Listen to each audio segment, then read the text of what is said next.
शुरू हो गई मामो। सुप्रभात, हेलो, नमस्कार, सत श्री अकाल, अस्सलाम वालेकुम। स्वागत है आप सभी का मेरे यूट्यूब चैनल डेली नोट्स में। आज डेट है 23 सितंबर 2020 और डे है international day of sine languages. आज इस वीडियो में जितने भी महत्वपूर्ण प्रश्न आप सभी को दिखाए जाएंगे, उन सभी प्रश्नों की पीडीएफ फाइल आप सभी मेरे टेलीग्राम चैनल से डाउनलोड कर सकते हैं। टेलीग्राम चैनल का लिंक वीडियो के डिस्क्रिप्शन पर दिया गया है। शुभारंभ करते हैं आज की क्लास। पहला क्वेश्चन, हाल ही में किस बैंक ने महिला आत्मनिर्भर कार्यक्रम असम में शुरू किया? तो सबसे पहले जान लेते हैं महिला आत्मनिर्भर कार्यक्रम के बारे में। महिला आत्मनिर्भर कार्यक्रम का उद्देश्य महिलाओं को सूक्ष्म उद्यम में सक्षम बनाने और स्थायी आर्थिक स्थिति बनाए रखने के लिए प्रोत्साहित करना है। क्योंकि ये क्वेश्चन असम से रिलेटेड है तो असम के बारे में जान लेते हैं। असम की कैपिटल या राजधानी क्या है? दिसपुर। असम के सीएम यानी मुख्यमंत्री कौन है? सर्बानंद सोनोवाल। गवर्नर यानी राज्यपाल कौन है? जगदीश मुखी। यहाँ पर असम में राज्यसभा सीटों की संख्या कितनी है? 7। लोकसभा सीटों की संख्या कितनी है? 14। इसका राजकीय नृत्य क्या है? यानी असम का राजकीय नृत्य क्या है? बिहू नृत्य है। राजकीय पशु क्या है? एक सींग वाला गेंडा। राजकीय पुष्प क्या है? राइनो स्टाइलिस रिट्यूसा। राजकीय वृक्ष क्या है? हुलोंग। क्योंकि ये क्वेश्चन असम से रिलेटेड है तो यहाँ पर असम की सबसे इम्पोर्टेंट बात क्या होती है? काजीरंगा नेशनल पार्क कहाँ पाया जाता है? असम में पाया जाता है। तो इसका उत्तर क्या होगा? एसबीआई। एसबीआई ने अपने वित्त में तेजी लाने के लिए इसकी शुरुआत की है। कौन से कार्यक्रम की शुरुआत की है? महिला आत्मनिर्भर कार्यक्रम की शुरुआत की है। एसबीआई के बारे में जान लेते हैं। एसबीआई की स्थापना कब हुई थी? 1955 में हुई थी। इसका मुख्यालय कहाँ पर है? मुंबई में है। इसके चेयरमैन कौन है? रजनीश कुमार हैं। आते हैं नेक्स्ट क्वेश्चन पर। बिगेस्ट फिल्म सिटी कहाँ स्थापित की जाएगी? तो कहाँ स्थापित की जाएगी? उत्तर प्रदेश में स्थापित की जाएगी।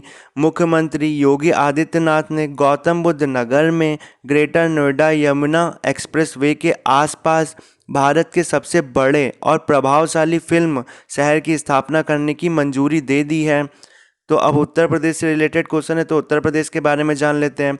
उत्तर प्रदेश की राजधानी या कैपिटल क्या है? लखनऊ है। मुख्यमंत्री या सीएम या चीफ मिनिस्टर कौन है? योगी आदित्यनाथ हैं। गवर्नर या राज्यपाल कौन है? आनंदीबेन पटेल हैं। उत्तर प्रदेश के राज्यसभा सीटों की संख्या कितनी है? 31 है। लोकसभा सीटों की संख्या कितनी है? 80 है, यानी 80। राजकीय या राष्ट्रीय पशु क्या है यहाँ का? उत्तर प्रदेश का बारहसिंगा।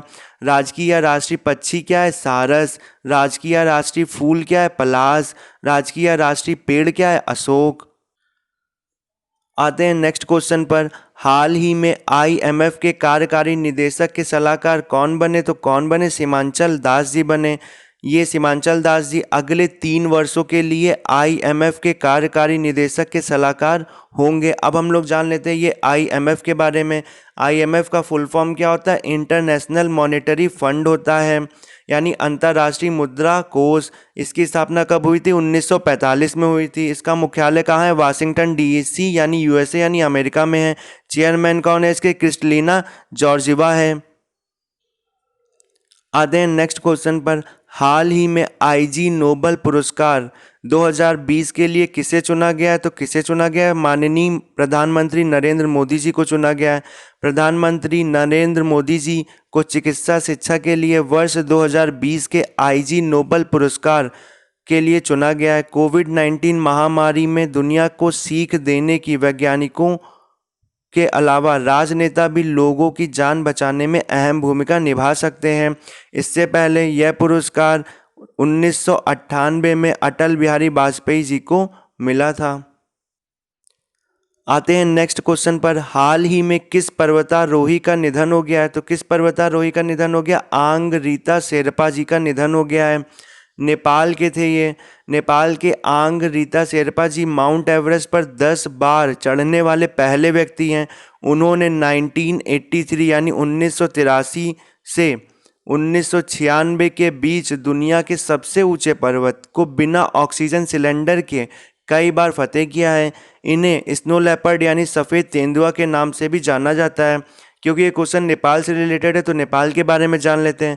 नेपाल की कैपिटल क्या है? काठमांडू, यानी राजधानी क्या है? काठमांडू। पीएम यानी कौन है? प्रधानमंत्री जी केपी शर्मा ओली हैं। प्रेसिडेंट कौन है? विद्या देवी भंडारी है। करेंसी क्या है? नेपाली रुपया है। आते हैं नेक्स्ट क्वेश्चन पर। हाल ही में इंटरनेशनल रेड पांडा डे कब मनाया गया? तो कब मनाया गया? 19 सितंबर 2020 को मनाया गया। ये इंटरनेशनल रेड पांडा डे हर साल सितंबर के तीसरे शनिवार को लाल पांडाओं के संरक्षण के जागरूकता को बढ़ाने के लिए मनाया जाता है। 2020 में यह तीसरा शनिवार कब पड़ा? 19 सितंबर 2020 को पड़ा। इस दिन की शुरुआत 2010 में रेड पांडा नेटवर्क द्वारा की गई थी, जो कि 18 सितंबर 2010 को पहला इंटरनेशनल रेड पांडा डे या IRPD के नाम से मनाया गया था। तो जान लेते हैं IRPD के बारे में। माफ़ कीजिएगा, ये यहाँ पर गलत प्रिंट हो गया। IRPD का फुल फॉर्म क्या होता है? International red panda day. इसके संस्थापक कौन है? Brian Williams. मुख्यालय का इसका ओरेगन में है। आते हैं नेक्स्ट क्वेश्चन पर। 2020 इटालियन ओपन खिताब हाल ही में किसने जीता है? तो सबसे पहले जान लेते हैं इटालियन ओपन खिताब के बारे में।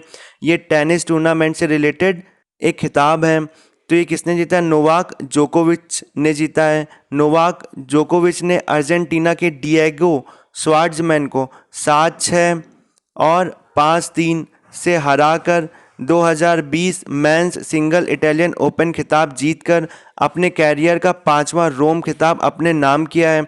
जबकि वुमेन सिंगल में सिमोना हालेप ने कैरोलिना प्लिस्कोवा को 6-0 और 2-1 से हराकर यह पहला इटालियन ओपन खिताब अपने नाम किया है। आते हैं नेक्स्ट क्वेश्चन पर। रोहतांग सुरंग का नाम किस प्रधानमंत्री के नाम पर रखा गया है? तो सबसे पहले जान लेते हैं रोहतांग सुरंग के बारे में। रोहतांग सुरंग लेह मनाली राजमार्ग पर हिमालय के पूर्वी पीर पंजाल श्रेणी में रोहतांग दर्रे के नीचे बनी राजमार्ग सुरंग है, जो कि 10,000 फीट से अधिक ऊंची दुनिया की सबसे लंबी राजमार्ग सुरंग है। लेह मनाली कहाँ पड़ता है? हिमाचल प्रदेश में पड़ता है। क्योंकि ये हिमाचल प्रदेश से रिलेटेड क्वेश्चन है, तो हिमाचल प्रदेश के बारे में जान लेते हैं। हिमाचल प्रदेश की कैपिटल क्या है? शिमला है। यहाँ के CM कौन है? जयराम ठाकुर हैं। गवर्नर कौन है? बंडारू दत्तात्रेय हैं। राज्यसभा सीटों की संख्या कितनी, यानी हिमाचल प्रदेश के राज्यसभा सीटों की संख्या कितनी है? 3 है। लोकसभा सीटों की संख्या कितनी है? 4 है। यहाँ के राजकीय या राष्ट्रीय पशु का नाम क्या है? सफ़ेद तेंदुआ है। पक्षी का नाम क्या है? जाजुराना है। फूल का नाम क्या है, यानी राजकीय फूल का नाम क्या है? गुलाबी बुरांस है। राजकीय या राष्ट्रीय पेड़ का नाम क्या है? देवदार है। राजकीय या राष्ट्रीय फल का नाम क्या है? सेब है। तो इसका आंसर क्या होगा? किस प्रधानमंत्री जी के नाम पर रख दिया गया? अटल बिहारी वाजपेयी जी के नाम पर रख दिया गया है। आते हैं नेक्स्ट क्वेश्चन पर। भारत ने हाल ही में किस देश के साथ मिलकर कार्गो फेरी सेवा शुरू की है? तो किस देश के साथ मिलकर शुरू की है? मालदीव के साथ शुरू की है। यह सेवा व्यापार को बढ़ावा देने के लिए 21 सितंबर 2020 से शुरू की गई है, जो कि मालदीव के कुलधुई फुसी और माले बंदरगाहों को भारत के तूतीकोरिन और कोचीन बंदरगाहों के साथ जोड़ेगी, जिसके माध्यम से लागतों में कटौती और परिवहन में लगने वाले समय को कम करने में मदद मिलेगी। भारत और मालदीव के बंदरगाहों को जोड़ने के लिए SCI का उपयोग किया गया है। ये SCI क्या होता है? SCI का फुल फॉर्म होता है शिपिंग कॉरपोरेशन ऑफ इंडिया। इसके चेयरमैन या MD कौन है? HK जोशी हैं। इसका मुख्यालय कहाँ है? मुंबई में है। इसकी स्थापना कब हुई थी? 1950 में हुई थी। क्योंकि ये मालदीव से रिलेटेड क्वेश्चन है, तो मालदीव के बारे में जान लेते हैं। मालदीव की कैपिटल क्या है, यानी राजधानी क्या है? माले है। यहाँ के प्रेसिडेंट कौन है? इब्राहिम मोहम्मद सोली हैं। करेंसी क्या है यहाँ की? मालदीवियन रुपया। आते हैं नेक्स्ट क्वेश्चन पर। PM मोदी ने हाल ही में किस राज्य में घर तक फाइबर नामक योजना का शुभारंभ किया है? तो कहाँ किया है या किस राज्य में किया है? बिहार में किया है। अभी हाल ही में बिहार में 9 राजमार्ग परियोजनाओं का शुभारंभ मोदी जी द्वारा किया ही गया था कि अब ऑप्टिकल फाइबर इंटरनेट सेवाओं का शुभारंभ यानी घर तक फाइबर नामक योजना के तहत किया जाएगा। यह योजना 45,945 गांवों को जोड़ेगी। ये सभी चीज़ों की सौगात बिहार में चुनाव के कारण बिहार को दी जा रही है। बिहार से रिलेटेड क्वेश्चन है, तो याद रखने वाला क्वेश्चन क्या है सबसे ज़्यादा, उसको ध्यान से सुनिएगा। हाल ही में दूसरे एम्स की स्थापना बिहार के किस शहर में हुई थी? दरभंगा शहर में हुई थी। तो बिहार में टोटल एम्स की संख्या कितनी है? 2 है। तो पहले एम्स किस शहर में था? पटना में है। अब बिहार से रिलेटेड क्वेश्चन है तो बिहार के बारे में जान लेते हैं। बिहार की कैपिटल क्या है? पटना है। सीएम यानी मुख्यमंत्री कौन है? नीतीश कुमार है। गवर्नर यानी राज्यपाल कौन है? फागू चौहान है। यहाँ पर राज्यसभा सीटों की संख्या कितनी है? 16 है। और लोकसभा सीटों की संख्या कितनी है? 40 है। पशु यानी राजकीय पशु का नाम क्या है? गौर। राजकीय पक्षी का नाम क्या है? गौरैया। राजकीय फूल का नाम क्या है? कंचनर। राजकीय फल का नाम क्या है? आम। राजकीय पेड़ का नाम क्या है? बिहार के पीपल। आते हैं नेक्स्ट क्वेश्चन पर। असम के किस म्यूजिशियन का हाल ही में निधन हो गया है? तो किनका निधन हो गया? विभु रंजन चौधरी जी का निधन हो गया है। संगीत निर्देशक के रूप में इनकी पहली फिल्म 1987 में सूत्रपात थी। ठीक है। इन्होंने गुवाहाटी दूरदर्शन के पूर्व धारावाहिक जिबोनर बटोट का संगीत तैयार किया था। ये असम राज्य फिल्म निगम के अधीक्षक के रूप में सेवानिवृत्त हुए। आते हैं नेक्स्ट क्वेश्चन पर। किस बैंक ने हाल ही में वीडियो केवाईसी सुविधा की शुरुआत की है? तो केवाईसी का मतलब होता है नो योर कस्टमर सुविधा की शुरुआत। यह एक कुशल और सुरक्षित माहौल में खाता खोलने की प्रक्रिया के दौरान संभावित ग्राहक की पहचान प्रमाणित करने का एक विकल्प है। तो इसका उत्तर क्या होगा? HDFC bank. क्योंकि एचडीएफसी बैंक से रिलेटेड क्वेश्चन है तो अभी हाल ही में एचडीएफसी बैंक लगातार 7वें वर्ष 2020 यानी 2020 brands valuable Indian brands ranking में शीर्ष पर रहा है, यानी फर्स्ट नंबर पर रहा है। एचडीएफसी बैंक के बारे में जान लेते हैं। इसकी स्थापना कब हुई थी? 1994 में। मुख्यालय कहाँ है इसका? मुंबई में। चेयरमैन कौन है? दीपक पारेख हैं। तो जो भी लोग चैनल पर नए नए जुड़ रहे हैं, चैनल को लाइक शेयर और सब्सक्राइब करें और मेरी मेहनत को सफल बनाएं। धन्यवाद।